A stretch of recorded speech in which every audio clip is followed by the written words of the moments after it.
तो जब कंसेप्ट आप बना लोगे तो आधे क्वेश्चन खुद ही सॉल्व करेंगे। ठीक, जैसे एक छोटा सा एग्जाम्पल बता, अगर अभी आप लूसेंट उठा लीजिए, लूसेंट से आप एक छोटी सी घटना बता रहे हैं। सबसे पहले भारत में स्वतंत्रता संग्राम कब शुरू हुआ था? 1857 हुआ। 1857 के बाद आते आते क्या होता है, 1857 के बाद कुछ घटनाएं होती है। 1885 में बहुत बड़ी घटना होती है, कांग्रेस का गठन होता है। कांग्रेस के गठन की कुछ परिस्थितियां होती हैं। ठीक, फिर 1885 से आते आते आते आते एक बहुत बड़ी इंपॉर्टेंट घटना होती है 1905 में, बंग आंदोलन। ठीक है, अब ऐसे ही आप बढ़ते चले जाते हैं। 1920 में आकर के आपका भारत छोड़ो आंदोलन होता है। करते करते इस तरह प्रक्रिया होते होते 1942 के आसपास आपका जो होता है 2 and die मिशन शुरू हो जाता है, और ये करते करते 1947 तक।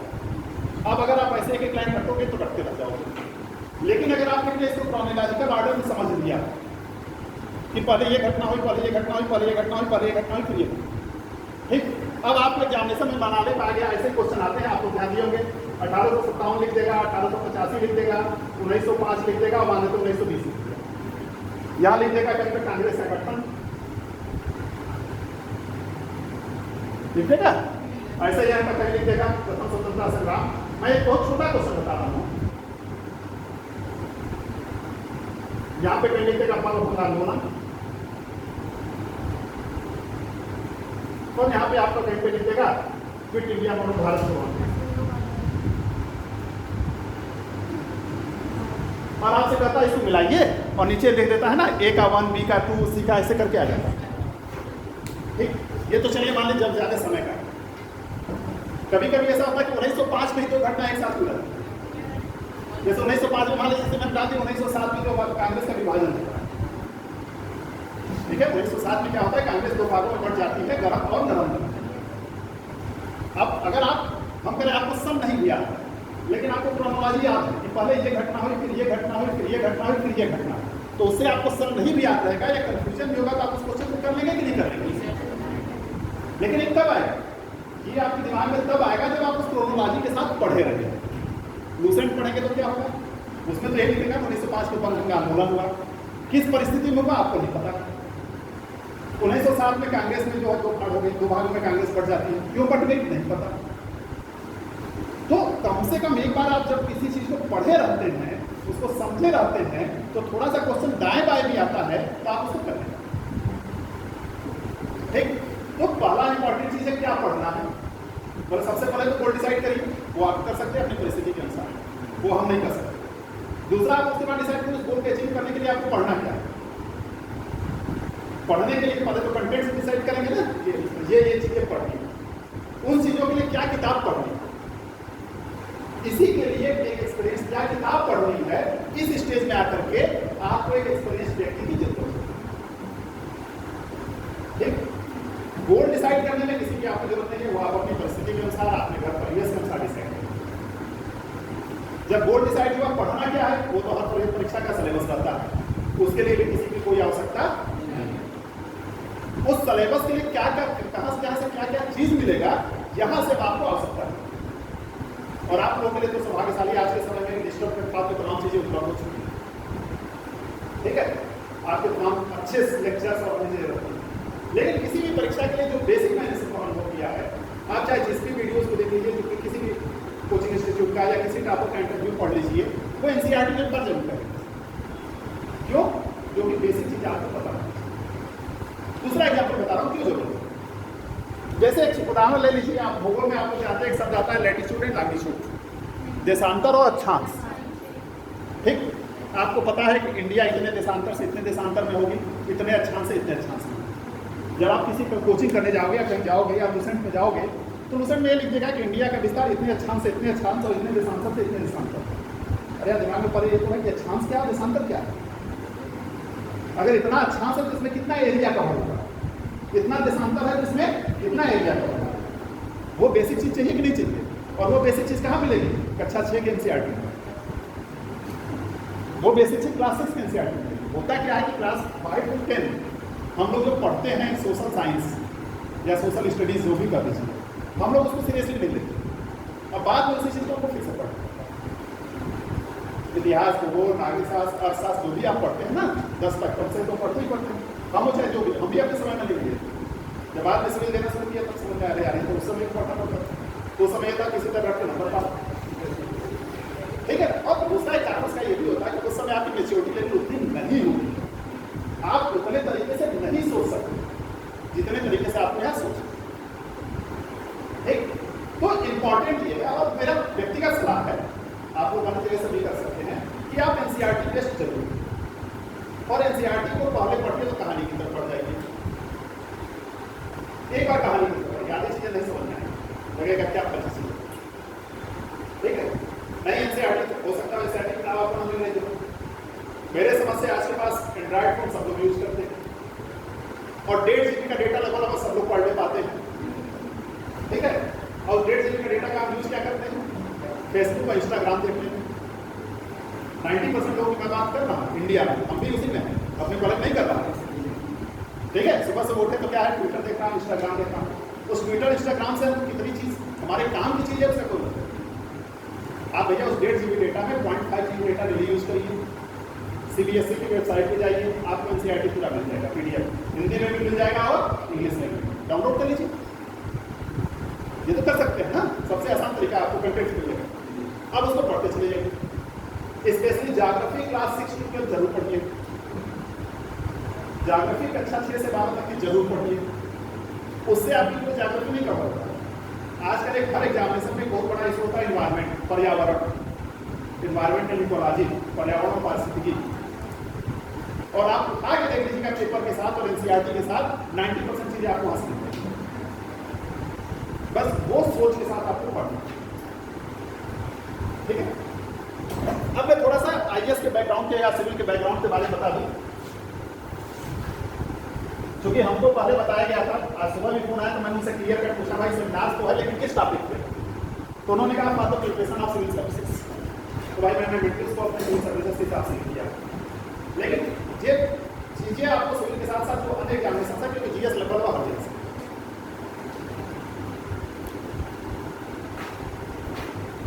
भारत की जो सबसे प्रतिष्ठित और अच्छी परीक्षा मानी जाती है वो इंडियन एडमिनिस्ट्रेटिव सर्विसेज, इसको बोले ICS, इंडियन सिविल सर्विसेज, इसीलिए आज तक उसका नाम सिविल चल रहा है, अंग्रेजी पीरियड में इसको ICS होता, और स्टेट में स्टेट की जो सिविल सर्विसेज, जैसे यूपी में UPPCS हो गया, MP में MP का PCS हो गया। इस परीक्षा को आप लोग जानते भी हैं, मुझे बताने की बहुत जरूरत नहीं है, ये परीक्षा हर जगह 3 स्टेट में होती है, फ्री होगा, प्रीलिम्स एग्जामिनेशन हो गया, और प्रीलिम्स एग्जामिनेशन केवल केवल भीड़ को हटाने के लिए होता है। भाई 10 लाख लोग फॉर्म डाले तो 10 लाख लोग को परीक्षा में कराएंगे तो हमारे लिए उसको काफी जांचना, उसको अन्य चीज करना ज्यादा कठिन साध्य है, इसलिए श्रम साध्य समय को बचाने के लिए क्या किया जाता है भैया, इसको साठ आउट। और आप खुद भी देख रहे हैं आजकल छोटी छोटी परीक्षाओं में भी प्रीलिम्स एग्जामिनेशन या स्क्रीनिंग एग्जामिनेशन होने लगे। अगर आप लेखपाल की भी परीक्षा देना चाहते हैं तो पहले आपको PET देना पड़ रहा है, PET क्यों नहीं दिया गया, आपकी भीड़ को साठ आउट करें, ठीक। इसके बाद इसके दूसरा एग्जाम जो होता है वो आपका होता है मेंस, ठीक है। तो लगभग अब आजकल हर परीक्षाओं में 2 स्टेज तो हो गए हैं, प्री और मेंस। फिर इसके बाद चूंकि पहले तो हर परीक्षा में भी इंटरव्यू था, लेकिन इस गवर्नमेंट ने कुछ डिसाइड किया कि नहीं, इस पे स्केल के नीचे के लिए हम इंटरव्यू नहीं लेंगे और इस पे स्केल से ऊपर के लिए हम इंटरव्यू रखेंगे। तो जनरली जो अन्य बड़ी परीक्षा है उसमें तीसरा आपका पार्ट हो जाता है इंटरव्यू या पर्सनालिटी टेस्ट, किसी को कुछ लोग पर्सनालिटी टेस्ट,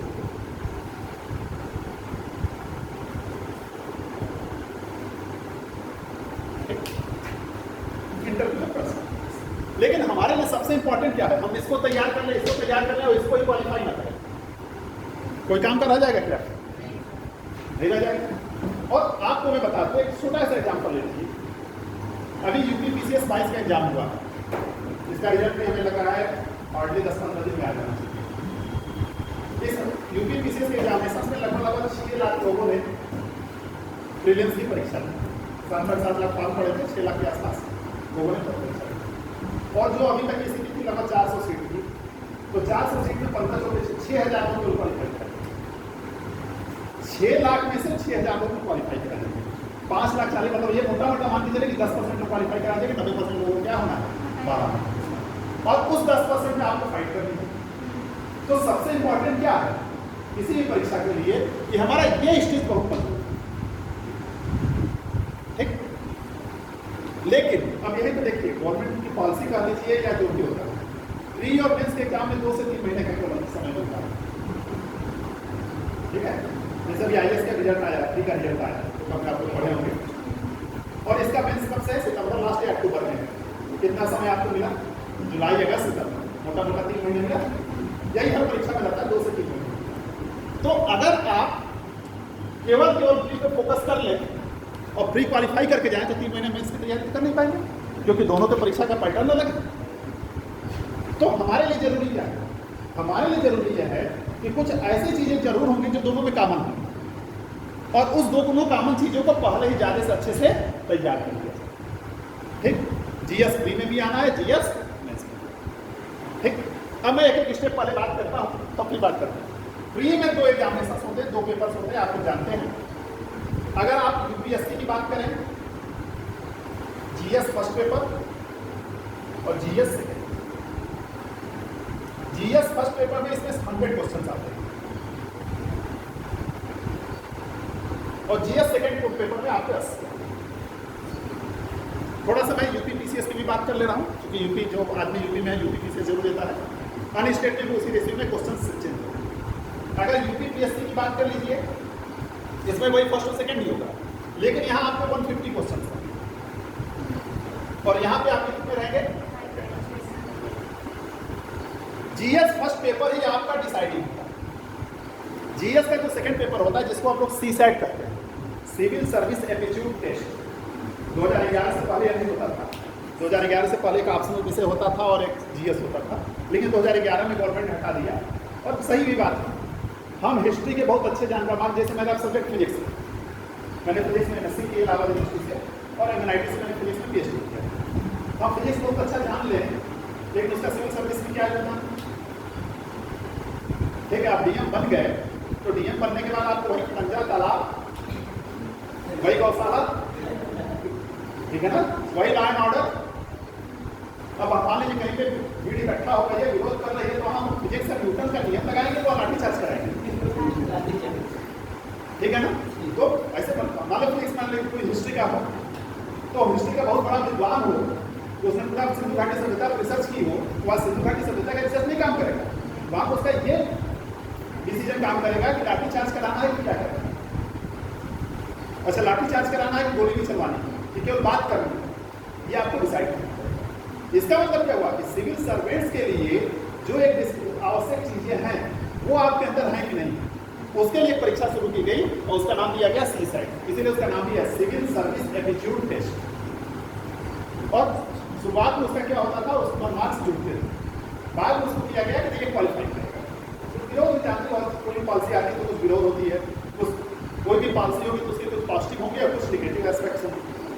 ठीक है, इसका सब सीरियस है कैंपस आपका अग्निवीर अग्निपथ है कि नहीं भाई, कहीं भी कोई चेंज करेंगे तो विरोध होगा। हम उसके पॉजिटिव पक्ष को हम देंगे, गवर्नमेंट एम्प्लॉय या गवर्नमेंट, हम आपको पॉजिटिव पक्ष बताएंगे, आप उसका क्या करेंगे, निगेटिव पक्ष बताएंगे। फिर हमारा उद्देश्य, हमारा काम होता है कि हम आपको समझाएं कि नहीं, आपकी जो निगेटिविटी है वो इस तरह से नहीं, इस तरह से दूर हो रही है, ये नहीं है, इसके फायदे और आ रहे हैं। ठीक है, तो वो चीज़ तो विरोध हुआ, तो उसके बाद गवर्नमेंट ने डिसाइड किया कि CSAT को हम क्वालिफाई करेंगे, और क्वालिफाई में नंबर कितना रखा गया? 33%। 33%। अभी सिविल सर्विस 2021 का रिजल्ट आया है, IAS 21 का, और उस IAS 21 के साथ उन्होंने मार्क्स भी दिए। आपको मैं बता दूं, उस मार्क्स में आप एनालिसिस करके देखिएगा, थोड़ा सा डाउनलोड कर लीजिएगा, देखिएगा, लगभग 10% लोग GS में बहुत अच्छा किए हैं, CSAT में क्वालिफाई करना। 33% निकले, देखने में आएगी 33%, मतलब 100 में 30 क्वेश्चन, 35 क्वेश्चन, 80 में 27 क्वेश्चन, 27 क्वेश्चन नहीं क्वालिफाई करना। मैं एक बार से बता रहा हूँ कि क्योंकि कुछ लोग CSAT को बहुत हल्के में, UPPCS 2021 का रिजल्ट हुआ है, मैं इसका रिजल्ट आने वाला है, उसमें कम से कम मेरे 4 से 5 ऐसे लोग हैं जो CSAT नहीं क्वालिफाई करता। मार्क्स होता है, GS में इतने मार्क्स से जो घटाता है उसे क्या फायदा मिला, क्योंकि क्वालिफाई नहीं आपने। अब बात आती है कि कहीं भी देखिए, GS में जब आप प्री पढ़ रहे हैं, प्री में क्या होता है, आपको फैक्ट होता है, आपको लिखना नहीं। अब इसमें आप एनालिसिस कर लीजिए, ये कोई जरूरी कि मैं जो आज एनालिसिस बता रहा हूँ वही एनालिसिस 4 साल बाद की, क्योंकि एग्जामिनेशन पैटर्न चेंज होता है। उसका आसान तरीका ये होता है कि आप उसके पिछले 10 साल के क्वेश्चन पेपर्स देखें। 10 साल के क्वेश्चन पेपर्स देखने के साथ ये देखिए कि किस पोर्शन से ज्यादा क्वेश्चन आ रहे हैं। ठीक है, जैसे मैं इधर बता रहा हूँ, अगर आप IAS के पेपर को देख लीजिए या UP PCS के पेपर को देख लीजिए और आप 3 टॉपिक को कवर करेंगे। पॉलिटी, जिसको मेंटेन कॉन्स्टिट्यूशन, गवर्नेंस अन्य नाम से कहते हैं, ठीक है ना, संविधान और गवर्नेंस और भारत के संबंध और ये जो भी पॉलिटी कर रहे हैं, इकोनॉमिक्स कर रहे हैं, और तीसरा इन्वायरमेंट एंड वो कर रहे हैं, इकोलॉजी। आप देखेंगे कि 50% को स्पेसिफिक टॉपिक है। ये पिछले 5 साल के मैं पैटर्न बता रहा हूं, हो सकता है अगले साल 2 साल 3 साल में चेंजेस हो जाए, वो भी एक पैटर्न को जरूरी है सब पाल। लेकिन आजकल ये 3 टॉपिक से बहुत आते हैं, polity, economics, environment and equality. इसका मतलब क्या होगा, इसको हमको ज्यादा फोकस करना पड़ेगा। उसमें जाते हैं अब आप थोड़ा सा इकोनॉमिक्स का थोड़ा सा और अंदर जाके डिटेल्स देखिए। इकोनॉमिक्स में देखेंगे आपको ट्रेडिशनल चीजें कम पूछा जाएगा। अब ये नहीं पूछा जाएगा ट्रेडिशनल चीजें कि मुद्रास्फीति क्या होती है, ये नहीं पूछा जाएगा GDP और GNP क्या है। अब पूछा जाए दूसरी तरह से पूछा जाएगा, अगर भारत में विदेशी मुद्रा का निवेश कम हो जाए तो अर्थव्यवस्था पे क्या प्रभाव पड़ेगा। अब क्वेश्चन इस तरह से आएंगे, करंट से जोड़कर। भारत सरकार ने अपने बजट में राजकोषीय घाटा कितना % बढ़ा दिया, इससे भारत की अर्थव्यवस्था पर क्या असर है। ठीक है, इसके मतलब क्या है, दिस मीन्स आपको पहले तो जानना पड़ेगा कि राजकोषीय घाटा क्या है। जो विदेशी पोर्टफोलियो निवेश हो रहे हैं उनका क्या असर पड़ता है, GDP क्या है, GNP क्या है, ठीक है ना, सकल घरेलू उत्पाद, सकल राष्ट्रीय उत्पाद क्या है, पहले तो ये आपको जानना पड़ेगा। फिर जब आप इसको जानने के बाद इसको आप समझेंगे कि अच्छा राजकोषीय घाटा बढ़ने से क्या होगा, गवर्नमेंट के पास पैसा कम आ रहा है, मतलब गवर्नमेंट ज्यादा खर्च कर रही है, इनकम कम हो रही है, तो गवर्नमेंट कर्जा लेगी, ऋण लेगी, तो आप धीरे धीरे ऋण किस्ता बढ़ेंगे कि नहीं बढ़ेंगे। अब अगर उसमें और थोड़ा डिटेल एनालिसिस करें कि राजकोषीय घाटा है तो राजकोषीय घाटा मतलब कि राजस्व घाटा है कि पूंजीगत घाटा है। जैसे एक छोटा सा एग्जांपल बता, आपको समझेंगे। जैसे आप गवर्नमेंट क्या करते हैं, गवर्नमेंट के पास कोई सोर्स ऑफ इनकम है, क्या सोर्स ऑफ इनकम है, जो आपको टैक्स देते हैं, वो बहुत बड़ा सोर्स ऑफ इनकम है। टैक्स आप देते हैं, चाहे वो इनकम टैक्स के रूप में देते हो, चाहे GST के रूप में देते हो, चाहे स्टैंप ड्यूटी के रूप में देते हो, चाहे टोल के रूप में देते हो, चाहे गाड़ी खरीदते हैं तो आप जो भी देते हैं टैक्स देते हैं। इस तरह से कई टैक्स सोर्सेस हैं। अब उस गवर्नमेंट टैक्स सोर्सेस को करेगी क्या, खर्च करेगी। खर्च 2 तरीके से हो सकता है, एक खर्च तो है कि हमारी सैलरी दी जा रही है, और दूसरा खर्च हुआ कि नहीं हम यहाँ पे एक फैक्ट्री बनवा दें। ठीक, तो जहां से कैपिटल का निर्माण होगा, जो कहीं ना कहीं आपको उत्पादन में साथ देगा, इस तरह का जो खर्च होगा उसको कहा जाता है पूंजीगत कैपिटल एक्सपेंडिचर्स। और जो रूटीन खर्च है उसको क्या कहा जाता है। ठीक है, गवर्नमेंट कर्जा ले रही है, लेकिन गवर्नमेंट कर्जा लेने के साथ साथ अगर फैक्ट्री बनवा रही है तो उस फैक्ट्री से आदमी का उनको इनकम होगी, और ऐसे कम से कर्जा ही नहीं भरेंगे बल्कि 10 लोगों को एक्स्ट्रा रोजगार मिलेगा, तो वो तो अच्छा है। लेकिन हमारी गाड़ी पे, मंत्री जी की गाड़ी पे आज 10 लीटर तेल खर्च हो रहा है, कल से 100 लीटर तेल खर्च हो जाए, उसे आम जनता को क्या फायदा मिलेगा। इसमें क्या होना चाहिए, गवर्नमेंट की पॉलिसी वो होनी चाहिए कि राजस्व घाटा को क्या किया जाए, हटाया जाए। ठीक, तो इसका मतलब राजकोषीय घाटा का असर देखना है तो पहले आप देखिए कि राजकोषीय घाटा में जो गवर्नमेंट ने डेटा दिया उसमें राजस्व घाटा को बढ़ाया कि पूंजीगत घाटे को बढ़ाया। अगर राजस्व घाटे को बढ़ाया तो इसका मतलब ये अच्छा नहीं है, अगर पूंजीगत घाटे को बढ़ाया तो तब तो ठीक चल जाएगा। ठीक है, इसीलिए गवर्नमेंट का जो पहले टारगेट था, जैसे कि कोविड और तमाम इस कारणों से नहीं अचीव हो पा रहा है, ये था कि हम रेवेन्यू सरप्लस रखेंगे, राजस्व घाटा नहीं करेंगे, राजस्व को फायदा करें। जो राजस्व इनकम है और जो राजस्व का खर्च उसको हमको क्या करना है, उसमें तमाम चीजें हो गई और करना नहीं चाहिए। उसमें अभी भी ऐसे तमाम खर्चे हैं जिसको कम किया जा सकता है। ठीक, जैसे छोटा एग्जाम्पल बता रहा हूँ, मैं अपने को इंक्लूड कर रहा हूँ। डीएम साहब चल रहे हैं तो उनके साथ 4 गाड़ी चल रही है, क्योंकि आप कुछ किसी को है। माननीय मंत्री जी चल रहे हैं तो उनके साथ 10 गाड़ी चल रही है। क्या उसकी आवश्यकता है? अगर किसी के सिक्योरिटी पॉइंट ऑफ व्यू हो तो एक अलग चीज होती है। केवल दिखाने के लिए मंत्री जी चल रहे हैं तो उसके साथ उनके 4 चमचे भी चल रहे हैं, या हम चल रहे हैं तो हमारे साथ 4 स्टाफ हमारी गाड़ी से चल रहा है। इसीलिए इस गवर्नमेंट ने क्या किया है, कोई गवर्नमेंट क्या करती है, आप इस खर्चे को कम करके चल जाए। इसका छोटा एग्जाम्पल ले लीजिए, आज से 10 साल 15 साल 20 साल पहले किसी से पूछिएगा, जब एक अधिकारी चलता था उसके साथ कितनी गाड़ियां चल रही। आज के डेट में डीएम साहब के साथ केवल 2 गाड़ी चलती है। डीएम साहब होते एक में उनका स्कॉट होता है। स्कॉट तो जरूरी है, इतना बड़ा अधिकारी है, कहीं जा रहा है तो सिक्योरिटी जरूरी है। उसको क्या किया गया, कम किया गया। तमाम पद को खत्म किए गए। पता चलता था कि ठीक है हमारे मामले पे हमारे मामले पे 5 लोग फर्जी काम कर रहे हैं, जबकि एक का काम हमारे ऑफिस में हमारे साथ 5 प्यून हैं। 5 प्यून की कोई आवश्यकता नहीं है कि वो काम को कर सकता है, क्योंकि अब पहले क्या होता था, पहले होता था डाक को डाक लेके वहां जाना है, उसके लिए एक दिन चाहिए। अब तो डाक नहीं जाता तो मिल जाता। इसमें इस खर्चे को क्या कर सकते हैं, कम कर सकते हैं कि नहीं कर सकते। ठीक है, इसके लिए जरूरी क्या है, जब आप पहले बेसिक चीजें जानेंगे तभी तो इस तरह के क्वेश्चन के उत्तर दे पाएंगे। और इस तरह के क्वेश्चन चाहे आप लेखपाल की परीक्षा दीजिए चाहे आईएएस की परीक्षा दीजिए, जरूर पूछा जाता है। और वो बेसिक्स आपको कहीं ना कहीं से पढ़ना।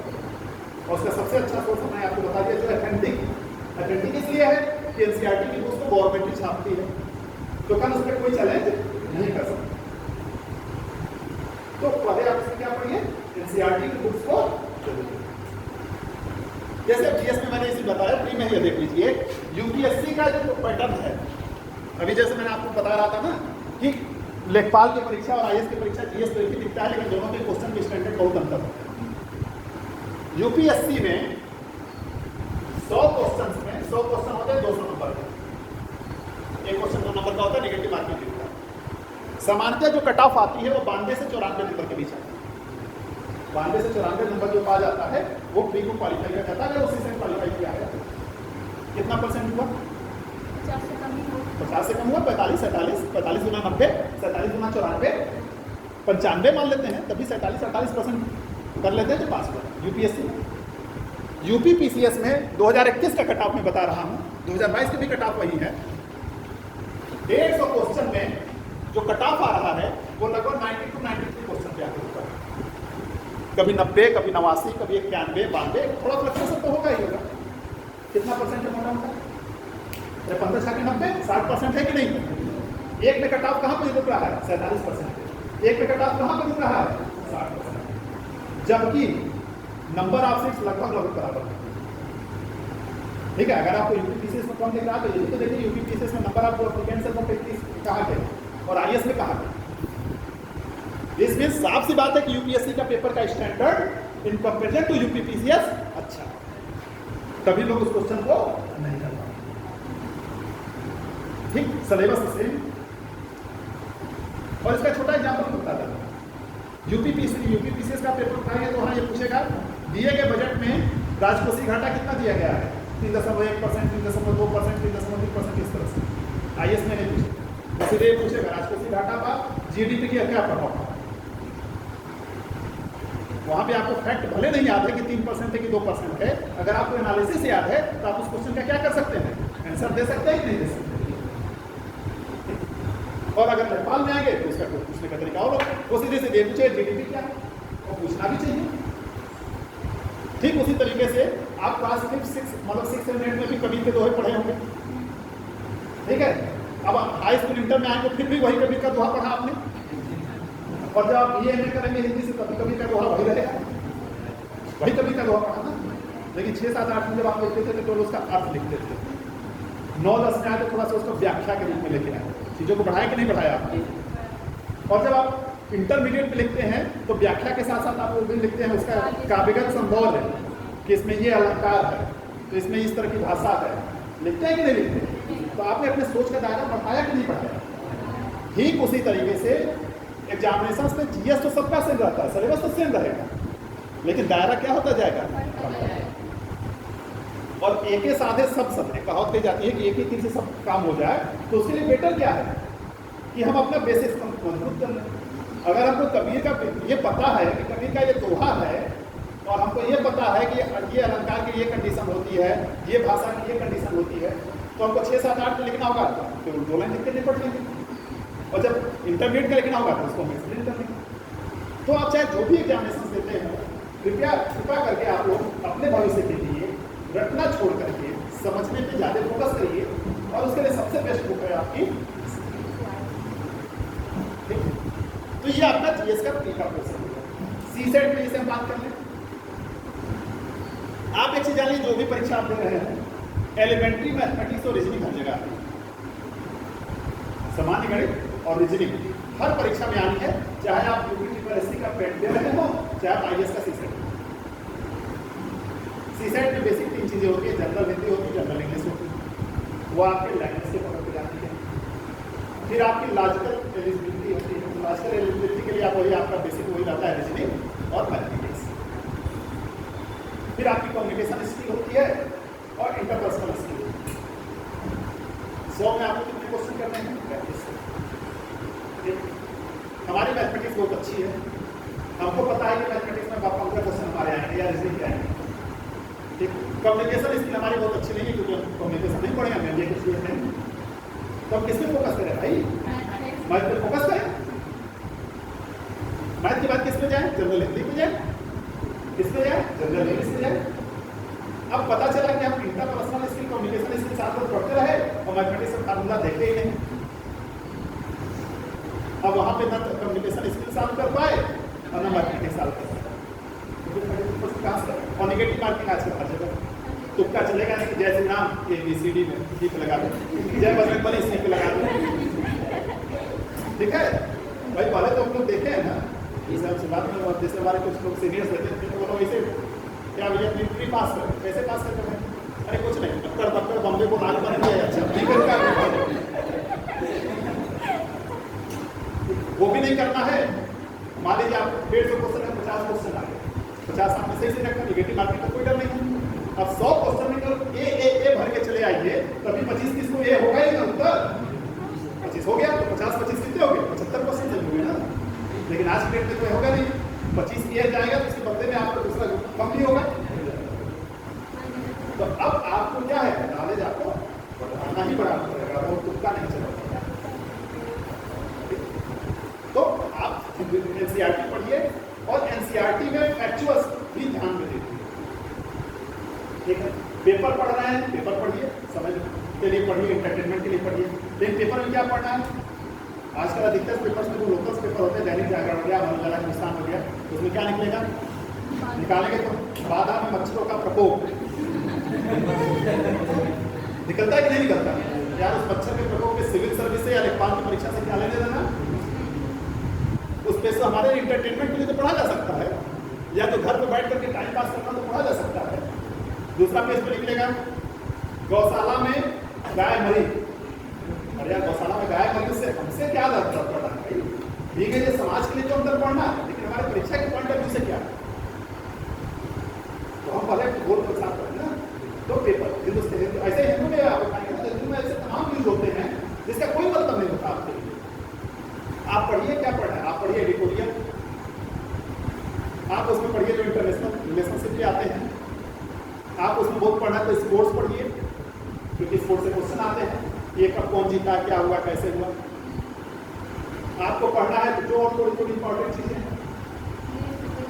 ठीक है, अब उसमें हम पहले बाधा में भैंस मरी है, मच्छर का प्रकोप हुआ है, अम्बेडकर नगर में नाली चौक हो गई, तो उससे क्या अंतर पड़ना है?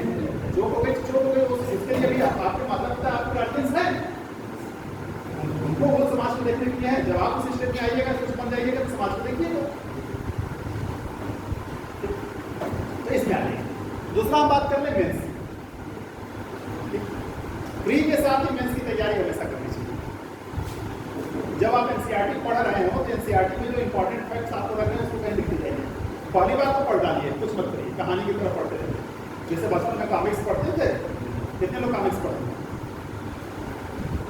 कितने लोग कॉमिक्स नहीं जानते कि कॉमिक्स में कोई चीज़ होती है? जानते सब? ठीक है ना, नागराज और चाचा चौधरी और ध्रुव, तमाम चीज़ें थी। तो कॉमिक्स में क्या करते थे? ये थोड़ी देर में जरा करते कि क्या हो रहा है, उसको एक कहानी की तरह इंजॉय करते हुए पढ़ते जाते। ठीक उसी तरह आप पढ़ते जाइए। उसमें पढ़ने में क्या करेंगे आप? हो सकता है किसी को इतिहास पढ़ने में मन लगता हो, किसी को बहुत, जैसे मैं आज भी मैं बता रहा हूँ एंशिएंट हिस्ट्री आपको दे तो मुझे नींद आने लगी, ठीक है। ज्योग्राफी पढ़ने में मुझे अच्छा लगता था क्योंकि साइंस बैकग्राउंड का। तो आप जिस बैकग्राउंड के हैं, जो आपको पढ़ने में अच्छा लगता है उसको पढ़िए, जिससे क्या होगा आपकी पढ़ने की टेंडेंसी डेवलप। एक बार पढ़ लिए, अब फिर उसको दोबारा पढ़िए। जब आप उसको दोबारा पढ़ेंगे तो अब आपको इसमें इंपॉर्टेंट चीज समझ में आएगी कि ये इंपॉर्टेंट है, ये इंपॉर्टेंट नहीं। उठाइए कलम, अंडरलाइन कर लीजिए, पैसे उठाइए, अंडरलाइन कर लीजिए। नहीं अंडरलाइन करना चाहता है कि किताब बंदी हो जाएगी, काफी उठाइए, लिख डालिए। फिर अब इसको करिए, कुछ दिन बाद फिर इसको तीसरी बार पढ़िए। तीसरी बार पढ़ेंगे ना तो आप देखेंगे पहले की तुलना में कुछ ज्यादा ही चीजें आपको मिलने लगेंगी। तो उससे आपका क्या होगा कि आपका फैक्ट के साथ साथ एनालिसिस भी डेवलप होता चला जाएगा। अगर हम मेंस की बात कर लें तो मेंस में हमारा जो क्वेश्चन होते हैं, पहले मैं आईएएस की बात कर रहा हूं, उसके बाद फिर यूपीएससी की बात करूंगा।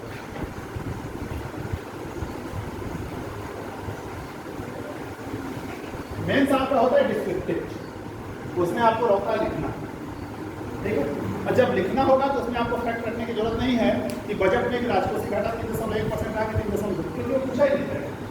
वो तो ये कहेगा ना कि राजकोषीय घाटा का क्या इफेक्ट पड़ रहा है, पॉजिटिव या नेगेटिव, उसकी तरीके से आप उसको जान सकते हैं।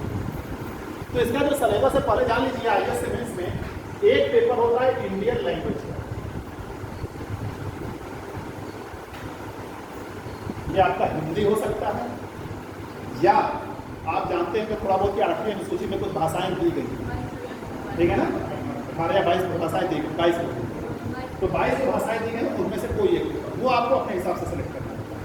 साफ सी बात है, यूपी का लड़का जो हिंदी लेगा वो असमिया और बोडो और संथाली और सिंधी नहीं लेगा, ठीक है, वो जहां वहां का होगा वो लेगा। दूसरा आपका जो होगा इंग्लिश का होगा, जनरल इंग्लिश होगा। ये दोनों पेपर 300 नंबर के होते हैं, 3 घंटे। ये दोनों पेपर क्वालिफाई होते हैं, इसमें आपको 33% नंबर या 35% नंबर लाना है। ये नंबर आपकी मेरिट में नहीं है, लेकिन अगर 35% नंबर इसमें आप नहीं लाएंगे तो आगे की काफी चीजें तो आप देखकर मान लीजिए आपने जीएस बहुत अच्छा किया है और सामान्य हिंदी में 100 नंबर नहीं पाए 300 में, तो आपकी जीएस की काफी जस्मी नहीं। तो कम से कम इसको आप इतना तो तैयार जरूर रखिए। और ऐसा कुछ नहीं है कि जो बहुत इंपॉर्टेंट होता है, नहीं, सब डिस्क्रिप्टिव। सिविल सर्विस के किसी मेंस एग्जामिनेशन में ऑब्जेक्टिव क्वेश्चन नहीं होता। तो इंडियन लैंग्वेज जनरल इंग्लिश ऐसा नहीं है, आपको हाई स्कूल के स्तर की इंग्लिश होती है, उसमें क्या होगा, कोई एक पैरा दे देगा, पैरा पे कुछ क्वेश्चन होंगे, ठीक है, आपसे antonyms, synonyms, active, passive, direct, indirect, ठीक है। हो सकता है छोटा मोटा 100-200 शब्द में ऐसे भी लिखवा लें, ठीक है, जैसे बचपन में रखते जाते हैं ना, गाय हमारी माता है, उसके 4 पैर हैं, 2 सिंग होते हैं, ठीक है, यहाँ रखने से काम नहीं चलता। तो ये आपका हो गया। दूसरा जो पेपर होता है, यहाँ तक तो आपके क्वालिफाई होते हैं। इसके बाद एक पेपर होता है इससे। पहले क्या होता था, 3 घंटे में आपको एक पेपर लिखना होता था। अब इसको उन्होंने क्या किया है, ये पेपर होता है 2800 नंबर का और यहीं से आपके नंबर जुड़ने शुरू होते हैं। इसमें क्या होता है, आपको 2 ऐसे लिखने होते हैं, एक 125 नंबर का होगा, एक 125 नंबर का होगा। और ये इसका जो एवरेज मतलब वर्ड लिखने रहते हैं 1000 से लेकर के 1500 के बीच, डिपेंडिंग ऑन, कभी 1250 दे देगा, कभी 1300, कभी इस तरह से। अब बात आती है ऐसे का आप टॉपिक देखेंगे ना, तो यार इसको कैसे लिखेंगे, अब लिख देगा साहित्य ही समाज का दर्पण है। शब्दों में यह रखा है साहित्य ही समाज का दर्पण। तो उसके लिए क्या होता है, मतलब कहावत कही जाती है ना कि जो सोचे उससे आप थोड़ा सा बेवकूफ़ी भरी चीजें ज़्यादा सोचिए। अगर वो बेवकूफ़ी करा तो आप महाबेवकूफ़ी सोचिए, ठीक है। और साहित्य समाज का दर्पण है, तो पहले देखो समाज का दर्पण, दर्पण हम देखते क्या है, तो देखेंगे दर्पण में अपना चेहरा देखते हैं। तो समाज का चेहरा क्या है, समाज का चेहरा ये कि समाज किस तरह से बना हुआ है, ठीक, समाज की परिस्थिति क्या है, समाज मतलब औद्योगिक समाज है कि कृषि पे है कि नौकरी वाला है कि कैसे है, ये सब में आई। अब उसके बाद आप देखेंगे साहित्य में ये सब चीजें कहाँ कहाँ बताई गई है। जैसे आप प्रेमचंद की कहानियां पढ़ेंगे तो प्रेमचंद की कहानियां क्या क्या है, उस समय की समाज, उस समय की समाज क्या था, कृषक वर्ग ज्यादा था और क्या थे, आदमी के पास पैसा नहीं था, गरीबी बहुत ज्यादा थी।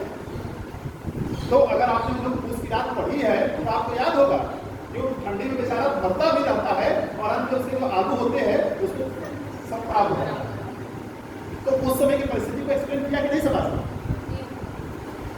ठीक। तो ऐसे देखेंगे तो हर काल में कुछ ना कुछ आपके साहित्य में चीजें जो आती हैं या सिनेमा जो आते रहते हैं वो उसी चीजों को क्या करते रहते हैं, एक्सप्लेन करते हैं। जैसे एक छोटा सा एग्जाम्पल बता रहा हूँ, वेब सीरीज देखते हैं, कितने लोग वेब सीरीज देखते हैं, देखते सब लोग यार कुछ झूठ बोल रहे हैं, देखना भी चाहिए, ठीक है। वेब सीरीज हर तरह की वेब सीरीज आ रही है। जैसे एक छोटा सा वेब सीरीज का नाम आपको पंचायत। पंचायत आपके ग्रामीण परिवेश में वास्तव में आपकी ग्राम पंचायत में क्या होता है इस चीज को एक्सप्लेन करते हैं। तो है तो भी एक तरह का साहित्य ही ना सिनेमा। आज के समय में क्या होता है कि पंचायत में कैसे ग्राम प्रधान की तान खिंचाई की जाती है, कैसे विरोधी आदमी को घेरने की कोशिश करता है छोटी छोटी चीजों पे, यही होता है गाँव में। अगर आप एक व्यवहार देखेंगे एक और भी वेब सीरीज आई हुई है आश्रम करके, 1 2 3 कई पार्ट आ गए।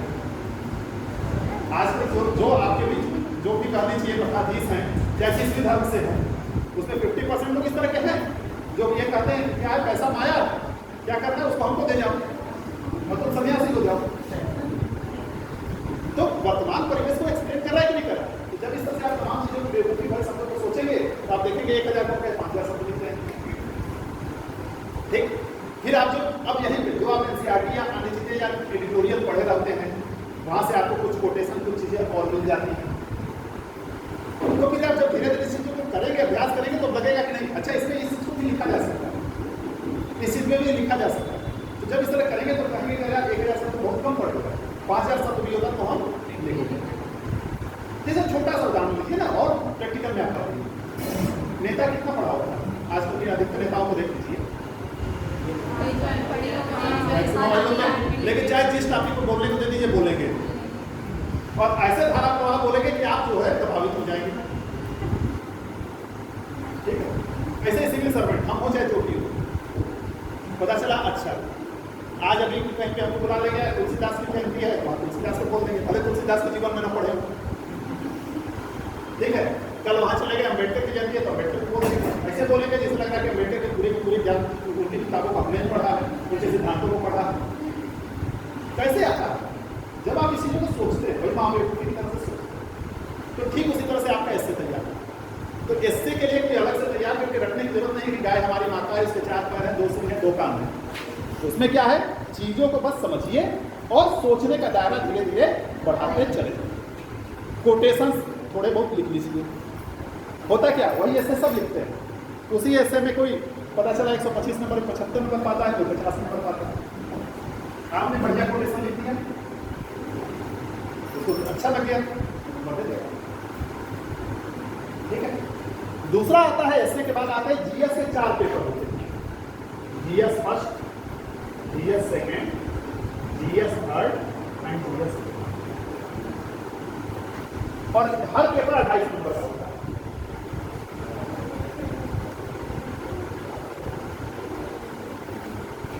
ठीक है। इसके बाद आपका एक ऑप्शनल सब्जेक्ट होता है, एक जिसे आपको अपने मन से सेलेक्ट करना, यही सेलेक्ट करना पड़ता है, बाकी अभी तक आप कुछ भी सेलेक्ट नहीं किया, आपके ऊपर थोपा गया है। आपको करना है तो पढ़ना है। यहाँ पे आपका ऑप्शनल सब्जेक्ट होता है, ये आपको अपने विषय के विषय से चुनना रहता है। कोई इतिहास लेगा, कोई हिंदी लेगा, कोई फिजिक्स लेगा, कोई मैथमेटिक्स लेगा, कोई बायोलॉजी लेगा, ठीक है ना, ऐसे अलग अलग विषय। इसके आपके 2 पेपर्स होंगे, फर्स्ट पेपर और सेकेंड पेपर। तो ये 250 नंबर कितने हो गए, 1 2 3 4 5 6 7 1750 नंबर हो गया। इसके बाद आपका होता है पर्सनल इंटरव्यू, वही मेंस का इंटरव्यू जिसको हम लोग करते हैं पर्सनालिटी टेस्ट, ये 275 नंबर का। अब देखिए पर्सनालिटी टेस्ट बहुत असर नहीं डालेगा, असर तो डालेगा लेकिन बहुत नहीं डालेगा। 1750 नंबर का आप ले रहे हैं और उससे तुलना में 275 नंबर की जो पर्सनालिटी कहते हैं ना कि इंटरव्यू में बहुत ये होता है, इंटरव्यू में बहुत भ्रष्टाचार हो रहा है, ये हो रहा है, ये सब सुनने सुनाई बातें, उससे कभी डिमोरलाइज नहीं। आप हम मेरे 1750 में खींच के ले आओ ना 275 नंबर। भाई अपनी पढ़ाई नहीं करा, मैं आपको इंस्पायरेशन के पॉइंट ऑफ व्यू से बता रहा हूँ। उत्तर प्रदेश उच्चतर शिक्षा सेवा चयन आयोग बोर्ड जो डिग्री कॉलेज के लिए एग्जामिनेशन होता है, हायर एजुकेशन कमीशन, उसमें क्या होता है कि 100 नंबर का आपका पेपर होता है और 30 नंबर का इंटरव्यू होता है। एक बार मैंने दिया ज्वाइन करने की जरूरत है, क्योंकि मैं इंटरव्यू नहीं दिया, उससे पहले मेरा सिलेक्शन हो गया तो मैं सर्विस में आ गया। बीच में कई बार नहीं होता कि परीक्षाएं होंगी और दिन बहुत लेट आ रहा है, अभी भी परीक्षा ऐसी हो रही है। तो फिजिक्स मेरा सब्जेक्ट है, उस फिजिक्स के सब्जेक्ट में मैं 100 में से 78 नंबर पाया। उसमें 30 क्वेश्चन जीएस के आते थे और 70 क्वेश्चन आपके सब्जेक्ट के आते थे। क्योंकि सिविल की तैयारी कर रहा था तो जीएस तैयार था ही था, और पढ़ाता था तो सब्जेक्ट भी तैयार था, तो 100 में 78 नंबर आया। और आप विश्वास नहीं करोगे, उसकी जो फाइनल मेरिट गई थी वह आपकी मेरिट गई थी 75। ठीक है, इंटरव्यू में जितना भ्रष्टाचार, अरे यार 30 में हमको 10 नंबर दोगे ना, हम रिटर्न चढ़ाए पड़े, उसमें तो नहीं तो भ्रष्टाचार करोगे। हमको मिनिमम 12 नंबर देना तो 12 दोगे ना, कभी 78 12 90 नंबर में पाता कि नहीं पाता। ठीक है, और गवर्नमेंट इस चीज को जानती है, इसीलिए उसने क्या किया कि इंटरव्यू के परसेंटेज को कम कर दिया। जैसे छोटा बता रहा हूं, 2018 से पहले पीसीएस 2018 से पहले पीसीएस का इंटरव्यू 200 नंबर का होता, अब उस पीसीएस के इंटरव्यू घटा के 100 नंबर कर दिया। साफ सी बात है, 200 नंबर में वेरिएशन क्या नहीं किया जा सकता, 100 नंबर में वेरिएशन क्या होगा, कम होगा कि नहीं। तो मैं ये नहीं कर रहा हूँ कि एकदम असर नहीं होगा, असर तो पड़ेगा, लेकिन अगर आप रिटेन में अच्छा किए पड़े हो तो बहुत असर नहीं पड़ेगा। हाँ, ये जरूर हो सकता था कि मुझे इंटरव्यू में कम नंबर मिला तो मैं एसडीएम की बजाय असिस्टेंट प्रोफेसर जीएसटी हूँ, ये हो सकता है, लेकिन ये नहीं होगा कि आपका सिलेक्शन नहीं। और आप विश्वास कर लो, पेपर उठा करके देख लो, मेंस की स्थिति में बता रहा हूँ क्या होता है। आईएएस का भी रिजल्ट आया है, आप उठा करके डाउनलोड करके देख लें कितने नंबर का जीएस है। 1000 का है ना, जो टॉपर लड़का होगा जीएस का वो 475 480 नंबर का, 1000 में 480 नंबर में 50% भी नहीं है। सोच लीजिए, जो टॉपर होगा 480 और किसी साल मान लो 500 510 550 से ऊपर कोई नहीं है। मतलब इस तरह के पेपर है। अब प्रश्न आता है ऐसा क्यों हो रहा है, पढ़ा तो सभी लोग करते हैं, अब इंटरव्यू ऐसा होता है। अब आइए डिस्क्रिप्टिव का कोई भी, अब ये मैंने आपको आईएएस के लिए बता दिया, अब थोड़ा सा पीसीएस के लिए बता दूं, तब उसके बाद देखूं कि क्या चीजें हैं।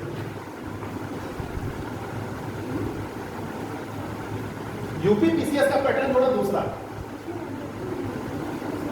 यूपी पीसीएस में चूंकि यूपी का है तो यहाँ पे आसाम की भाषा, गुजराती भाषा, तमिल की भाषा का इंपॉर्टेंस नहीं। इंपॉर्टेंस किसका है, हिंदी का। हिंदी जरूर आनी चाहिए। हम बहुत अच्छी अंग्रेजी जानते हो और हमको एसडीएम बना करके यहाँ बगैर में बैठा दिया जाए तो हम काम नहीं कर पाएंगे। क्यों नहीं कर पाएंगे, क्योंकि वहाँ जो आम आदमी आएगा वो तो हिंदी बोलेगा ना, वो हिंदी बोलेगा ना, और देहाती बोले, देहाती भी तब भी समझ में आ जाता है। भाई मैं जैसे गाजीपुर का रहने वाला हूँ, मैं तो भोजपुरी क्षेत्र से हूँ, यहाँ आया बुंदेलखंड से पहले कुछ दिन तो भाषा नहीं समझ में आती थी, ठीक है, देहाती आदमी बोलता है। फिर धीरे धीरे क्या हुआ, 10 दिन 15 दिन 20 दिन जो साथ में उससे पूछा भाई क्या कहना चाहता है, इसने बताया कि साहब इस शब्द का मतलब ये है।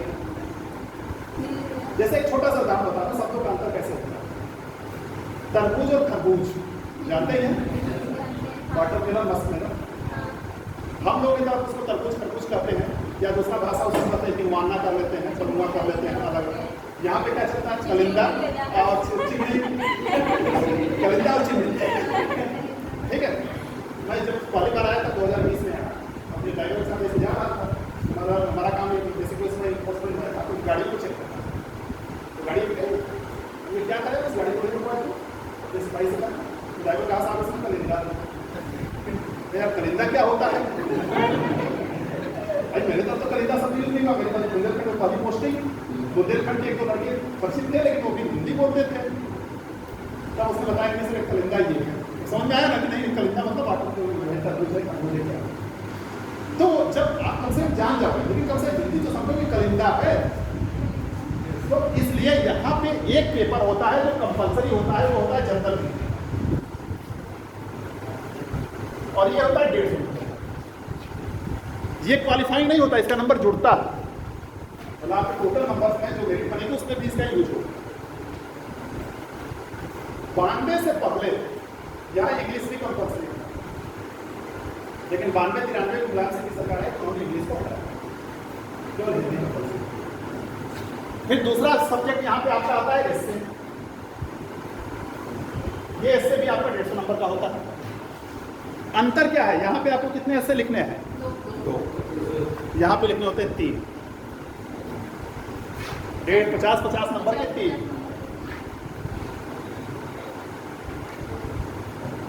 अब साफ सी बात है 3 एस्से 3 घंटे में लिखने हैं। यहाँ पे आपका औसत कितना लिखना है? 2200-2300 शब्द लिखना होता है। यहाँ पे इसलिए एक एस्से के लिए आपका समय रहता है 700 शब्दों का, 700। ठीक है, अब 700 मतलब ये नहीं होता कि वहाँ बैठ करके गिनिए 700, ±10% चलता है, क्योंकि पता चला 700 शब्द गिनने लगेंगे, उसी में 10 मिनट चला जाएगा। ठीक है, और अब तो और अच्छा हो गया, यूपीएससी हो चाहे यूपीएससी हो, उन्होंने क्या किया, 2 तरह से आता है।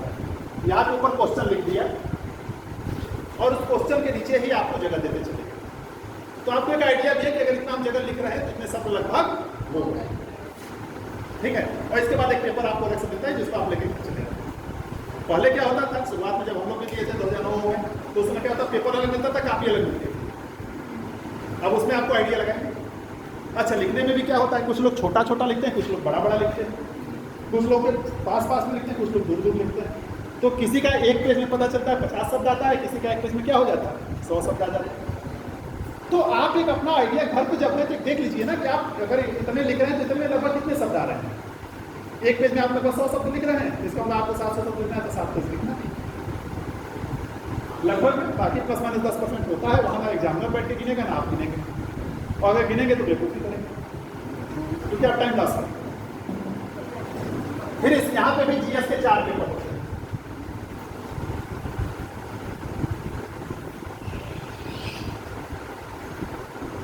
और ये जीएस के चारों पेपर आपके वही 2-2 नंबर, यहाँ 250-250 है, यहाँ क्या है, सिलेबस दोनों का सेम है, लेकिन क्वेश्चन का स्टैंडर्ड अलग रहेगा। सिलेबस सेम है, सिलेबस अगर आप देखेंगे तो सेम है, लेकिन क्वेश्चन का स्टैंडर्ड अलग है। और इसके बाद फिर यहाँ भी आपका वही ऑप्शनल सब्जेक्ट होगा, ये 400 नंबर का होगा, जिसमें 200 नंबर के 2 पेपर होंगे, फर्स्ट पेपर और सेकंड। फिर पर्सनालिटी टेस्ट यहाँ पे 100 नंबर का। अब जरा यहाँ भी कंपेयर कर लीजिए, 300 नंबर ये होगा, और 2 तो 4 तो 6 तो 8 4 1200 नंबर ये, मतलब टोटल कितने का है, 1500 का आपका मेंस है, और इंटरव्यू कितने का है 700। फिर रेशियो देख लीजिए, लगभग वही आ गया कि नहीं आ गया, बल्कि इससे भी कम ही आया। अब होता क्या है, यहाँ भी अगर आप जीएस में देखेंगे तो जीएस में ये स्थिति रहती है कि 800 नंबर के जीएस में 450-500 तो पाते जैसे लगता है ना कि एग्जामिनर को नंबर दे रहा हो तो उसके घर से पैसा जा रहा है, एकदम कसम खाएगा कैसे चलता। अब उसमें होता क्या है, क्यों ऐसा समस्या आती है, वही जीएस लिखने में कोई बहुत अच्छा नंबर पाता है, वही जीएस लिखता है कोई नंबर पाता है, तो उसके लिए जरूरी क्या हो, आपकी राइटिंग स्किल अच्छी, उसका वो 60 में कहता है AWS, आंसर राइटिंग स्किल। ठीक है ना भाई, प्रेजेंट करने के तरीके होते हैं ना, जैसे एक छोटा सा चुटकुला के रूप में बता रहा हूँ, 2 दोस्त थे, तो दोनों दोस्तों ने पूछा कि भाई तुम्हारी तो पूछा तुम्हारी कैसे लाइफ चल रही है, उसने कहा बहुत अच्छी लाइफ चल रही है। सुबह उठते हैं तो दोनों लोग हस्बैंड वाइफ मिल करके बर्तन धुल लेते हैं, फिर दोनों लोग मिल करके खाना बना लेते हैं, फिर बर्तन धो के कपड़ा भी मिलजुल करके धो लेते हैं, इस तरह से लाइफ अच्छी चल रही है। दूसरे ने पूछा भाई तुम्हारी कैसी चल रही है, चल तो मेरी भी वैसे ही रही है, लेकिन हम आपकी तरह सजा के नहीं बता पा रहे हैं। हमारे सीधे सीधे होता है कि बर्तन धोने में झगड़ा होता है कि तुम धोगे कि तुम धोगे, तो है तो वही चीज, लेकिन प्रेजेंटेशन क्या हुआ दोनों का। तो आंसर राइटिंग स्किल की अगर हम बात करें, इसको बता दें, इसको तो आपको बेसिक आइडिया है। ठीक है, बाकी अगर आपको कोई समस्या है, आप यार आजकल तो सबसे आसान है गूगल डाउनलोड कर लो, IAS IAS एग्जामिनेशन पैटर्न आपको मिल जाएगा, PCS एग्जामिनेशन पैटर्न। सिलेबस जरूर एक बार डाउनलोड करके आप लोग देख लीजिएगा।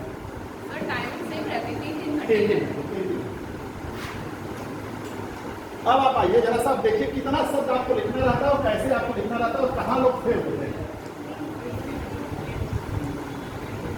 यही छोटी छोटी चीजें होती हैं जो आपको परीक्षा में अच्छे नंबर दिलवा सकती है। परीक्षा में GS के एक पेपर में, किसी एक पेपर की बात कर लें तो आपको 20 क्वेश्चन आते हैं, ठीक है। और औसत बात करें उसमें कुछ शब्द 250 शब्दों में लिखना रहता है, कुछ 150 शब्दों में लिखना, कुछ 100 शब्दों में। तो एक मान के चलिए कि एक क्वेश्चन में आपको 200 शब्द लिखने रहते हैं,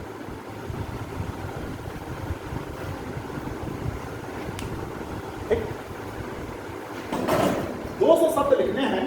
अब पहले देखिए इसमें मैं बता रहा हूँ कहाँ कहाँ पे लोग घाटा खाते हैं, तब इसको एनालिसिस आप खुद करेंगे। आंसर राइटिंग इसकी की बात करें, इसमें जो सबसे पहला इंपॉर्टेंट चीज है वो है आपका स्पीड, लिखने की स्पीड आपकी कैसी। अब लिखने की स्पीड में ऐसा ना हो कि राइटिंग की ऐसी की तैसी हो जाए। जैसे अभी आप एनालिसिस देखेंगे तो खुद देखते होंगे ना कि अरे आप इंग्लिश मीडियम वाले लड़के ज़्यादा सिलेक्ट हो रहे हैं, हिंदी मीडियम वाले लड़के कम सिलेक्ट। इसके पीछे का रीजन क्या वो मैं बताना चाहता हूँ। अब आप आइए स्पीड की बात कीजिए। अब आप ये बताइए 3 घंटे का समय है, 3 घंटे के समय की बात कर लीजिए। 3 घंटे को 180 मिनट, 180 मिनट में आपको कितने क्वेश्चन करने हैं? 20 क्वेश्चन करने हैं। इसका मतलब एक क्वेश्चन के लिए आपके पास लगभग कितने मिनट का समय बचेगा? वो 9 मिनट का जब आप कंटिन्यूअस लिखते हैं।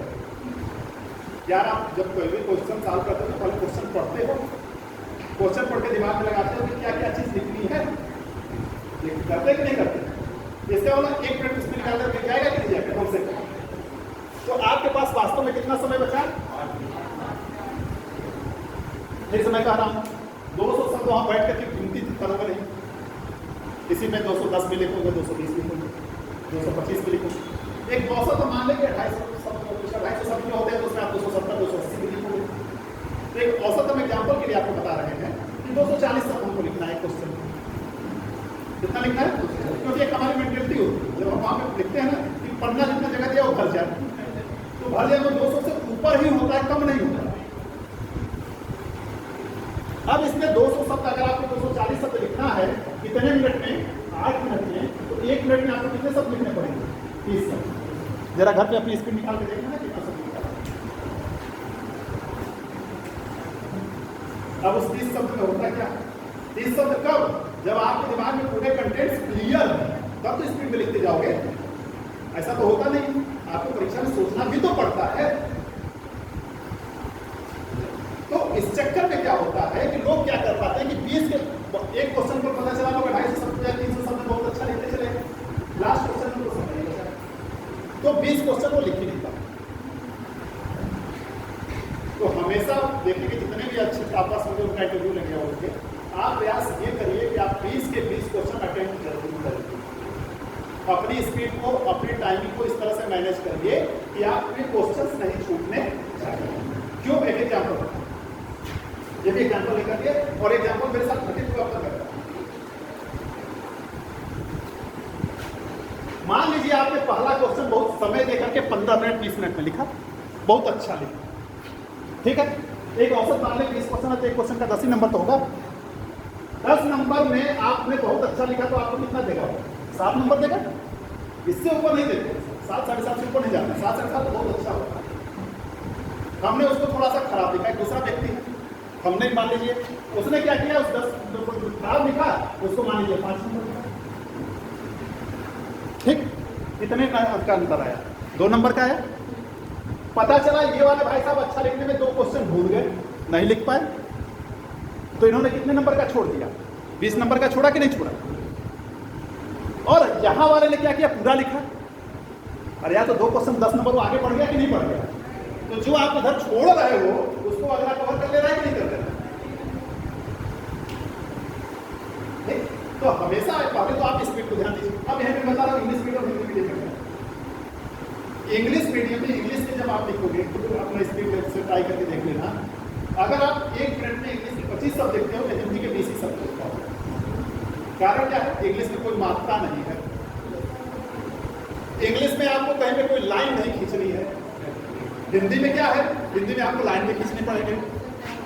ठीक है, मात्रा भी है, कहीं छोटा हो तो मात्रा है, कहीं बड़ा हो तो मात्रा है, कहीं छोटी की मात्रा है, बड़ी की मात्रा है। स्पीड डाउन होगी कि नहीं डाउन? ठीक है ना।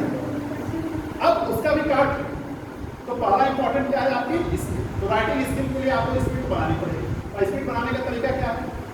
कुछ नहीं जाए तो घर पे गए कुछ भी लिखते रहो। अच्छा, कुछ नहीं तो अपने बारे में लिखते रहो, लिखो, ट्राई करो, तभी तो ऐसे राइटिंग स्किल डेवलप होती है। अपने बारे में चलो, अपने बारे में नहीं लिख रहे तो अच्छा लगा उसके बारे में लिखो, जो अच्छी मिठाई लग रही है उसी के बारे में लिखो कि रसमलाई ऐसे बनाई जाती है, रसमलाई वैसे बनाई जाती है, रसमलाई ऐसे बनाई जाती है। उससे क्या होगा, आपकी एक स्पीड बढ़ेगी और दूसरा राइटिंग अच्छी होगी। भाई बहुत अच्छी राइटिंग है तभी पढ़ने का मन करता है।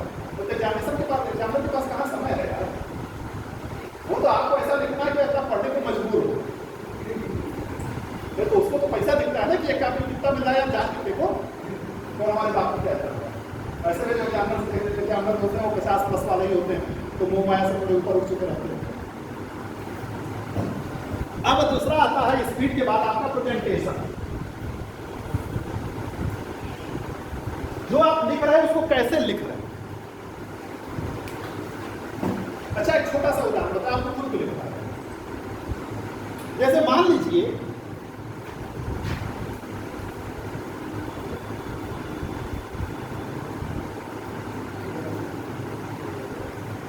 हम आपसे ये कहें, छोटा सा एग्जाम्पल, कि भारत में सांप्रदायिकता के क्या कारण। सांप्रदायिकता समझ रहे हैं? सांप्रदायिक जो होता है कि विभिन्न धर्म के बारे में या क्षेत्र के बारे में, एक क्षेत्र वाली बात से दूसरे क्षेत्र के बारे में विद्वेष की भावना रखे और उसको देखो। सांप्रदायिकता के क्या कारण। अब सांप्रदायिकता के मान लीजिए 5 कारण है आपके, ठीक है, धर्म आधारित, क्षेत्र आधारित और ऐसी चीजें। अब आप लिखोगे, एक लोग लिखे उसको क्या लिखे, सांप्रदायिकता के कारण। हिंदी निकाला है सांप्रदायिकता के कारण, उन्होंने पहला पॉइंट पैराग्राफ में लिखा। फिर दूसरा पॉइंट में दूसरे पैराग्राफ में उसको लिखो, दूसरा जो कारण। तीसरे पॉइंट में तीसरे पैराग्राफ में उसको लिखो। ठीक, समझ। अब दूसरा क्या किया उसने भी लिखने के लिए क्या करने की, यहाँ पे लिखा सांप्रदायिकता के कारण, ठीक, और यहाँ पे हमने एरो बना दिया जितने लिखे बना दिए, और एक एक दो लाइन जो भी लिखना यहाँ पे लिख दिया। अब आप खुद बताओ, आप इसको पढ़ना पसंद करोगे कि इसको पढ़ना पसंद करोगे? पढ़ोगे। अब इसका फायदा क्या होगा, एक तो एग्जामिनर इसको पढ़ेगा, तो पढ़ेगा, मन लगा के पढ़ेगा, तो सबसे बात 1-2 नंबर ज्यादा देगा। दूसरा, जब आप पैरा में लिखे हो तो आपका समय ज्यादा लगा कि नहीं लगा, और तथ्य आप उतना ही दे पा रहे हो। और जब आप इस तरह से रिप्रेजेंट कर रहे हो, ग्राफिकल रिप्रेजेंटेशन कर रहे हो, तो शब्द भी कम यूज हो रहे हैं आपके, समय भी आपका बच रहा है। सोचने के लिए ज़्यादा समय मिलेगा तो ज़्यादा अच्छा अगला क्वेश्चन करेंगे। तो ये प्रेजेंटेशन हुआ कि नहीं? ठीक, जैसे किसी का मान लीजिए, एक सिंपल सी बात है, मैथमेटिक्स सभी लोग थोड़ा बहुत जानते होंगे, कोई डेटा होता है उसको रिप्रेजेंट करने के लिए हम क्या करते हैं, बार डायग्राम बना देते हैं। अब उसी डेटा को हम ऐसे लिखें, मान लो एक्सेल पूछ दिया कि भारत में राजस्व राजकोषीय घाटा बढ़ने या घटने का पैटर्न बताइए। अब आप ये लिखिए, राजकोषीय घाटा सन 1900 इतने में इतना रहा, इतने में इतना रहा, इतने में इतना रहा, पूरा कहानी लिखिए। अरे दूसरा आप पूछिए, सिंपल यहाँ पे लिखिए वर्ष, और यहाँ पे टाइम उसी हिसाब से किससे चले जाएंगे, परसेंटेज के अनुसार, बार डायग्राम से। समय कम लगेगा, चीजें सामने आ जाएंगी, नंबर में अच्छा लगेगा कि नहीं लगेगा, तो नंबर मिलेगा कि नहीं मिलेगा।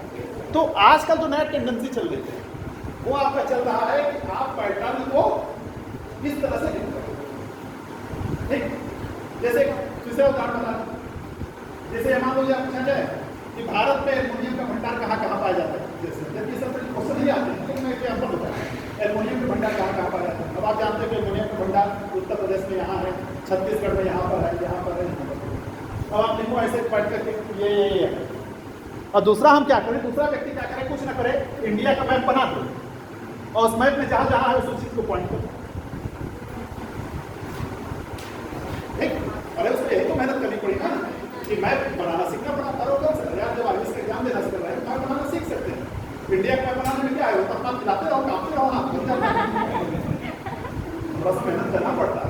ये तो नहीं कहा गया ना कि आप जो मैप बना रहे हो उसको स्केल पे बनाएंगे, फिर एक उत्तर पता चला कि अच्छा उत्तर पूर्वी भाग को आपने बड़ा दिखा दिया कि छोटा दिखा दिया, वो तो एक सिंपल इस पैटर्न को पैटर्न हमको देखना है। ये तो नहीं कहा किसी ऐसे लेकिन आप तो ये इस तरह से जब आप निर्देशन के माध्यम से जब करते हैं तो साफ सी बात है आप अच्छा। तो जो आपकी स्पीड हिंदी मीडियम होने का स्पीड जा रही थी वो स्पीड में यहाँ कवर हो गई और नंबर भी आपको क्या मिलेगा, अच्छा मिलेगा और क्वेश्चन भी आप क्या करेंगे मैक्सिमम। ठीक, तो हमेशा आप राइटिंग स्किल डेवलप करिए और राइटिंग स्किल में जो आप आज तक समय देखिए ये कहावत की जाती है कि मार्केट में जो दिखता है वही बिकता है, इसीलिए इतने बड़े एडवर्टीजमेंट किए जाते हैं। तो मार्केट के अनुसार जो एग्जामिनर चाह रहा है उस चीज को प्रेजेंट करें।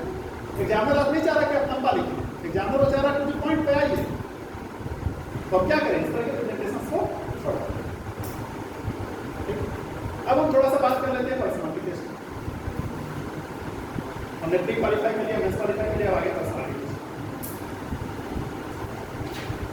पर्सनालिटी टेस्ट में बहुत आइडियल होना चाहिए, ठीक है, और बहुत आइडियल होने के साथ इतना नहीं बताया आइडियालजी से इतना दूर भी नहीं हो जाना चाहिए कि जो वास्तविकता है उसके साथ होना चाहिए। जो भी आपके सिविल सर्विसेज के एग्जामिनेशन में आपके इंटरव्यू होते हैं, चाहे किसी से चाहे 5 लोगों का बोर्ड होता है आज के समय में, जो कल चेंज हो जाए नहीं कर सकता। उसमें एक चेयरमैन होता है, 4 अन्य लोग होते हैं।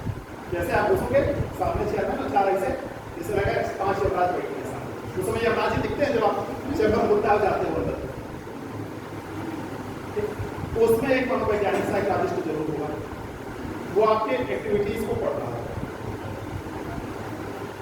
जैसे मैं अपना खुद एग्जाम्पल बता रहा हूँ, बीच में क्या हुआ, मेरा 2011 का इंटरव्यू था। राजेंद्र कुमार उस समय एक नंबर उन्हीं के बोर्ड में पढ़ा था। राजेंद्र कुमार बहुत कठिन माने जाते थे उस समय, मतलब नंबर देने का। यार किसी को सुबह 9:30 बजे बुला के बैठा दो और उसका इंटरव्यू का समय शाम को 4:30 बजे आ रहे हैं और वो कहीं बाहर भी न जा पा रहे, तो ऐसे ही आदमी पागल हो जाएगा। आधे से चेहरे की मुस्कान हो तो वैसे ही गायब हो जाएगी बिना खाए पिए। भाई चाय बिस्किट से कुछ नहीं होता है, जब तक आदमी खाना आना चाहिए उसको सुना। अब 9:30 बजे के बाद 4:30 बजे गया, जैसे गया हम नंदू से उससे पूछा क्या किए हैं, बता रहा कि अब यार ये बताओ फिजिक्स आप पढ़ते हो तो फिजिक्स में कहीं भी फिजिक्स में वास्तुशास्त्र पढ़ाया जाता है क्या? नहीं पढ़ाया जाता। उसने कहा वास्तुशास्त्र जानते हो? वास्तुशास्त्र का फिजिक्स से क्या लेना देना?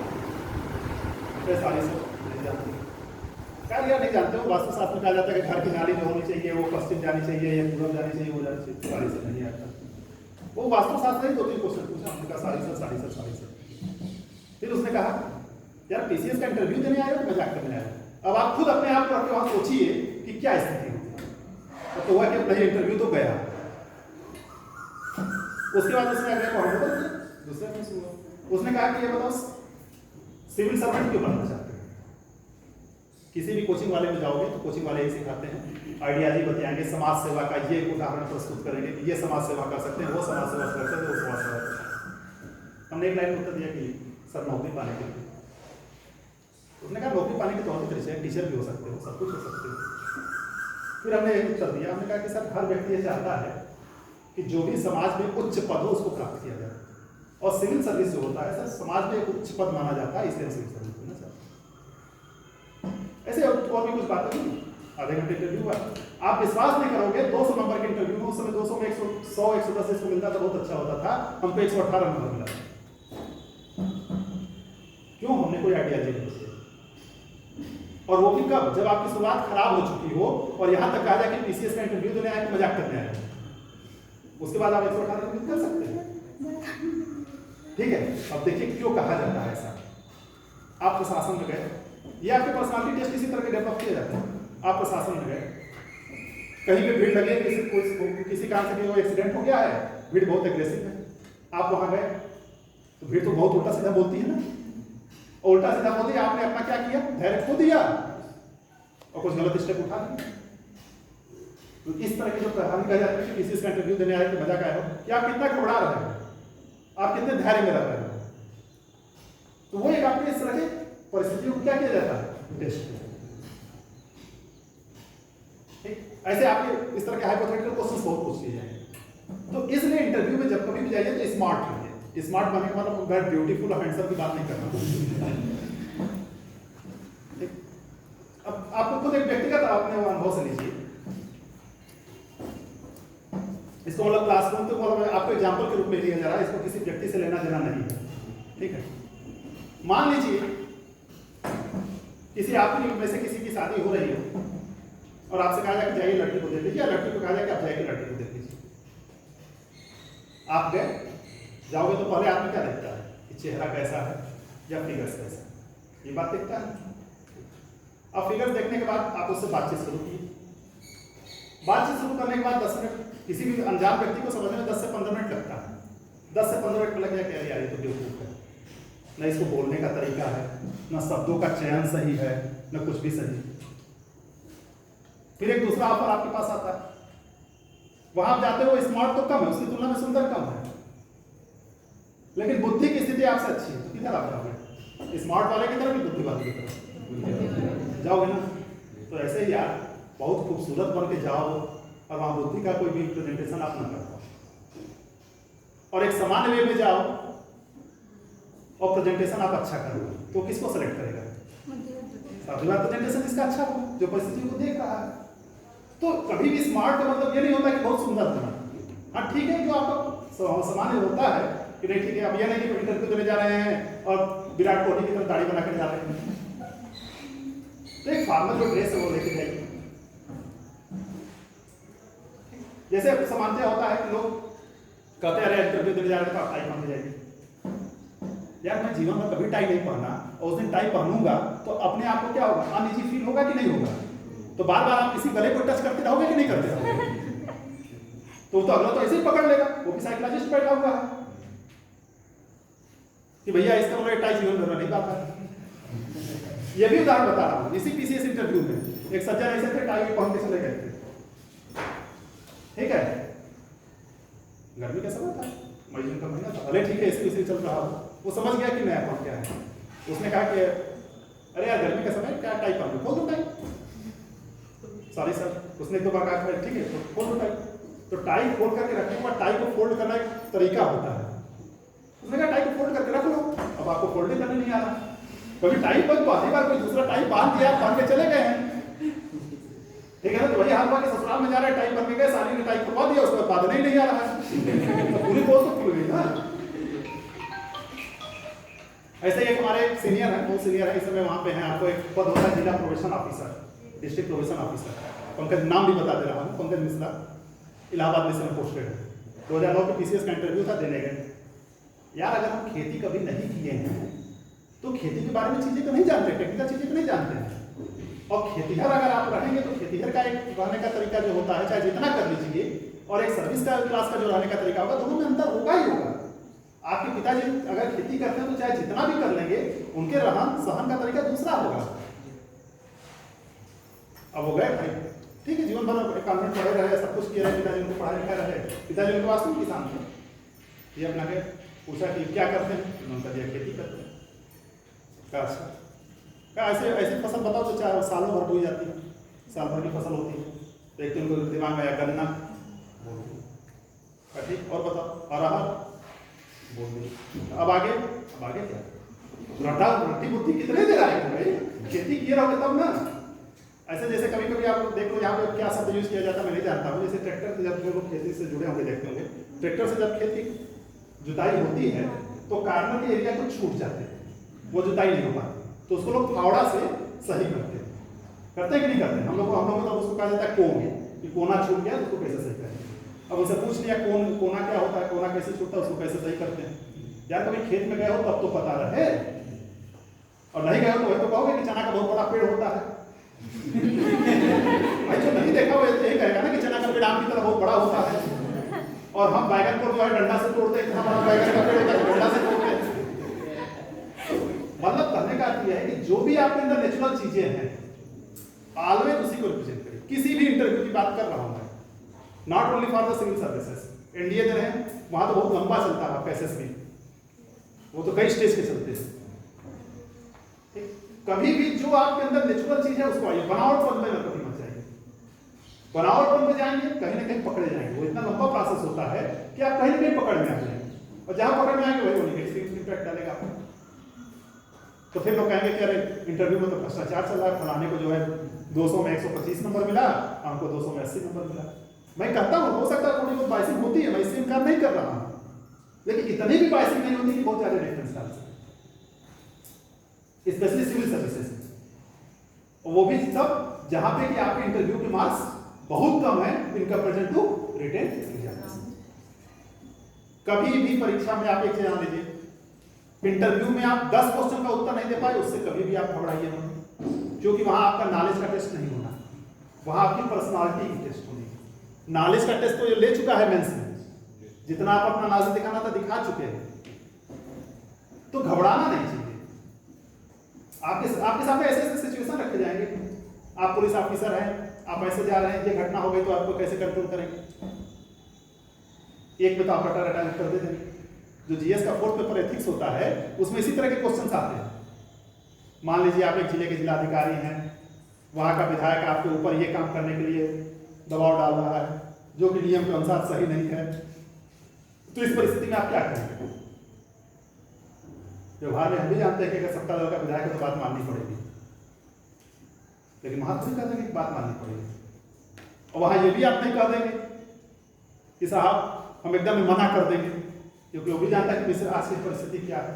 तो इन दोनों के बीच में आपको कहीं ना कहीं बैलेंस बना करके उत्तर दिलाना पड़ेगा कि ठीक है सर, उनकी बातों को हम सुनेंगे, सुनने के बाद अपने अधीनस्थ अधिकारी को या स्वयं जाकर मौके पर देखेंगे क्या हुआ है, फिर उसके अनुसार नियमानुसार कार्रवाई करेंगे। उसके बावजूद भी मान लीजिए आपसे दबाव डालता है, सर अपने उच्च अधिकारियों को बताएंगे, फिर वहां से जो डायरेक्शन आएगा उसके अनुसार कार्य करेंगे। तो जब उच्चाधिकारी डायरेक्शन देगा तो रिस्पॉन्सिबिलिटी उसकी हो गई ना, आपकी नहीं होगी। इसीलिए कोई घटना घटित होती है तो भले मौके पर दरोगा होता है, पहले सीओ को बताता है कि नहीं बताता है? सीओ साहब भाग के जाते हैं कि नहीं जाते हैं? अब सीओ साहब के सामने अगर लाठीचार्ज हो गया तो दरोगा नहीं रिस्पॉन्सिबल होगा। उससे भी बड़ी घटना हो तो एसपी को बताया जाता है, एसपी जाता है। उससे भी बड़ी घटना तो आईजी जाते हैं, एडीजी जाते हैं, मुख्यमंत्री तक जाते हैं। तो हमेशा क्या होता है कि नियम कानून के साथ साथ अपने उच्च अधिकारी को जरूर बताइए। तो इस तरह से आपको शब्दों को सेलेक्ट करते हुए चीजों को बताना पड़ेगा। खैर वो सब आगे की चीजें हैं। इंपॉर्टेंट ये है कि पहले प्री और थोड़ा सा ठीक, और प्री और मेंस के लिए इंपॉर्टेंट आपके लिए यही है कि मैं फिर से कह रहा हूँ एनसीईआरटी बेस्ड आप होइए। बाकी आप जो किताब पढ़ते रहिए। अब आप सीधे आप डीआर कुलर भूगोल में उठा के पढ़ लेंगे, कोई बता दिया डीआर कुलर पढ़ लीजिए, तो डीआर कुलर ये थोड़ी बताएंगे कि अच्छा सही देशांतर है। कोई कहेगा नहीं बीएल ग्रोवर पढ़ लीजिए भारतीय इतिहास में, तो बीएल ग्रोवर ये थोड़ी बताएंगे कि भारतीय इतिहास में जो है भारत का विभाजन क्यों हुआ, सॉरी कांग्रेस का विभाजन क्यों हुआ। वो ये नहीं बताएंगे कि नहीं नरम दल आपस में झगड़ा कर दिया। तो वो तो आपको बेसिक जानकारी कहीं से लेनी पड़ेगी ना। वो बेसिक जानकारी कौन बताएगी? बेसिक किताबें बताएंगे, क्लास 6 से 8 की किताबें पढ़ाएंगे। तो आराम से डाउनलोड करिए, क्लास 6 से 8 करिए, लेकिन उससे पहले अपने गोल को डिसाइड कर लीजिए क्या करना है, और जिसको करना है उसके क्वेश्चन पेपर्स जरूर सॉल्व करिए। पढ़ने के बाद एक और आसान तरीका होता है, प्री के पॉइंट ऑफ व्यू से मैं बता रहा हूँ, आप चाहे जितनी तैयारी कर लीजिए कुछ ना कुछ चीजें आपकी भूलेगी या छूटेगी। उसका आसान तरीका ये होता है कि आप क्वेश्चन पेपर्स ले लीजिए और उस क्वेश्चन पेपर्स को सॉल्व करें। कम से कम 8-10 हज़ार क्वेश्चन एक टॉपिक पे सॉल्व करें। जैसे पॉलिटी है तो पॉलिटी के 10,000 को मिल जाएंगे। आप भाई मैं छोटा एग्जाम्पल, घटना चक्र किताब आती है अलग अलग सब्जेक्ट से, वो क्वेश्चन पे आते हैं उसमें, आप पढ़े रहिए क्वेश्चन पेपर को देखिए, डाउनलोड कर लीजिए डिफरेंट क्वेश्चंस। ऐसा थोड़ी कि यूपीएससी का एग्जाम दे रहे हैं तो इंडिया का क्वेश्चन नहीं देखेंगे, कराने वाली संस्था तो देखी है ना। इस तरह से आप करेंगे तो जरूर सफलता मिलेगी। बाकी आप लोग को बहुत बहुत धन्यवाद, इतना धैर्य लगा के आप लोगों ने सुना।